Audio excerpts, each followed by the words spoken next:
ചേലാട് കള്ളാട് ചെങ്ങമനാട്ട് സാറാമ ഏലിയാസിന്റെ കൊലപാതകം നടന്ന് ഒരു വർഷമായിട്ടും കൊലപാതകി കാണാമറയത്ത് തുടരുന്നു. ആദ്യം ലോക്കൽ പോലീസ് അന്വേഷിച്ച കേസ് ഇപ്പോൾ ക്രൈംബ്രാഞ്ചാണ് അന്വേഷിക്കുന്നത്. CBI അന്വേഷണം ആവശ്യപ്പെട്ട് കോടതിയെ സമീപിക്കാനുള്ള ആലോചനയിലാണ് സാറാമയുടെ കുടുംബം. ചേലാട് കള്ളാട്ടിൽ ചെങ്ങമനാട്ട് സാറാമ ഏലിയാസ് വീടിനുള്ളിൽ പട്ടാപ്പകലാണ് കൊല്ലപ്പെട്ടത്. കഴിഞ്ഞ വർഷം മാർച്ച് 25-നായിരുന്നു സംഭവം. കഴുത്തിനുൾപ്പെടെ വെട്ടേറ്റതായിരുന്നു സാറാമയുടെ മരണകാരണം. ആഭരണങ്ങൾ മോഷ്ടിക്കപ്പെടുകയും ചെയ്തു. മോഷണത്തിന് വേണ്ടിയുള്ളതാണ് കൊലപാതകമെന്നാണ് നിഗമനം. കൃത്യം നിർവഹിച്ചത് ആരെന്നതിനെ കുറിച്ച് ഒരു ഊഹവും ഇല്ല. മാസങ്ങളോളം ലോക്കൽ പോലീസ് പ്രത്യേക സംഘത്തെ നിയോഗിച്ച് അന്വേഷണം നടത്തിയ ശേഷമാണ് കേസ് ക്രൈംബ്രാഞ്ചിന് കൈമാറിയത്. ദുരൂഹതയുടെ മറ നീക്കാൻ അവർക്കും കഴിഞ്ഞിട്ടില്ല. അന്വേഷണത്തിന്റെ തുടക്കത്തിലുണ്ടായ വീഴ്ചകൾ തിരിച്ചടിയായെന്നും വിലയിരുത്തലുണ്ട്. ഒരു വർഷമായിട്ടും കൊലപാതകികളെ കണ്ടെത്താൻ കഴിയാത്തതിൽ കുടുംബാംഗങ്ങൾക്ക് നിരാശയുണ്ട്. അന്വേഷണം CBIക്ക് വിടണമെന്ന് നേരത്തെ തന്നെ ആവശ്യമുയർന്നിരുന്നു. അന്വേഷണം നീളുന്ന സാഹചര്യത്തിൽ CBI അന്വേഷണത്തിനായി കോടതിയെ സമീപിക്കുന്നതിനെ കുറിച്ച് ആലോചിക്കുമെന്ന് മകൻ എൽദോസ് ഏലിയാസ് പറഞ്ഞു. എൻ്റെ മാതാവ് കൊല്ലപ്പെട്ടിട്ട് മാർച്ച് 25-ാം തീയതി ഒരു വർഷം തികയാണ്.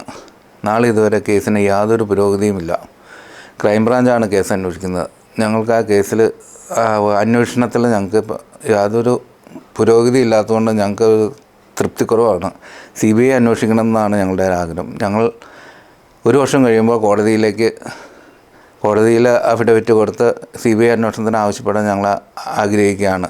കോതാങ്കുളത്ത് നടന്ന മറ്റുള്ള കൊലപാതകവുമായി സാമ്യമുണ്ടെങ്കിലും ഇത് ആ ഒരു രീതിയിലേക്ക് പോകുന്നുള്ള ഭയപ്പാടിലാണ് ഞങ്ങൾ. ആ രീതിയിലേക്ക് പോകാതിരിക്കാൻ എത്രയും പെട്ടെന്ന് പ്രതികളെ കണ്ടെത്തണമെന്നാണ് ഞങ്ങളുടെ ആഗ്രഹം.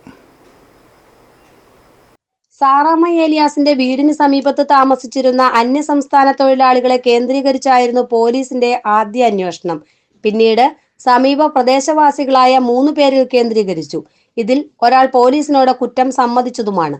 മദ്യലഹരിയിലെ ഈ കുറ്റസമ്മതം കഴമ്പില്ലാത്തതാണെന്ന് തിരിച്ചറിഞ്ഞതോടെ പോലീസ് കുഴങ്ങി. പ്രദേശത്തെ മൊബൈൽ ടവർ പരിധിയിലെത്തിയ എല്ലാവരെക്കുറിച്ചുമുള്ള വിവരം പോലീസ് ശേഖരിച്ചു. ആയിരക്കണക്കിന് ആളുകളെ ഫോണിൽ വിളിച്ച് അതുവഴി കടന്നുപോയ സാഹചര്യത്തെക്കുറിച്ച് തിരക്കി. ഒട്ടേറെ നാട്ടുകാരെയും സംശയകരമായ സാഹചര്യത്തിൽ പ്രദേശത്ത് എത്തിയവരെയും എല്ലാം ചോദ്യം ചെയ്തു. എന്നാൽ സാറാമ കൊലക്കേസ് തെളിയിക്കുന്നതിന് വേണ്ട ഒരു തുമ്പും അന്വേഷണ സംഘങ്ങൾക്ക് ലഭിച്ചില്ല. അന്വേഷണം ഏറ്റെടുത്ത് 8 മാസത്തിനുള്ളിൽ ക്രൈംബ്രാഞ്ചും പലരെയും ചോദ്യം ചെയ്തു. സമാന കുറ്റകൃത്യങ്ങളിൽപ്പെട്ടവരും ഇക്കൂട്ടത്തിലുണ്ടായിരുന്നു. അവരുടെ അന്വേഷണം വിവിധ രൂപത്തിലും ഭാവത്തിലും തുടരുകയാണ്. കസ്റ്റഡിയിലെടുത്തു. ഭായി എൻ്റെ കൂടെ 6 വർഷമായിട്ട് ഇവിടെ തന്നെ എൻ്റെ കൂടെ ഉണ്ടായിരുന്ന ഭായിയായിരുന്നു. അവരൊന്നല്ലാന്ന് അവർ തിരിച്ചറിഞ്ഞതിന് ശേഷം അവരെ 3-ാം മുക്കം അവർ റിലീസ് ചെയ്തു. അത് കഴിഞ്ഞിട്ടാണ് ഈ നമ്മുടെ ഇവിടുത്തെ വെട്ടുകാരനും പിടിച്ച് അവനാണെന്നും പറഞ്ഞുകൊണ്ട് അവൻ്റെ പുറകെ 3 ദിവസം പോലീസ് തള്ളി നീക്കി. അപ്പോഴത്തേക്കും തെളിവുകളെല്ലാം പോവുകയും ചെയ്തു. രക്ഷപ്പെടാനുള്ള ആൾക്കാരെല്ലാം രക്ഷപ്പെടുകയും ചെയ്തു. 3 ദിവസം വെട്ടുകാരൻ സജിയുടെ പുറകെ കൂടെ നടന്നു.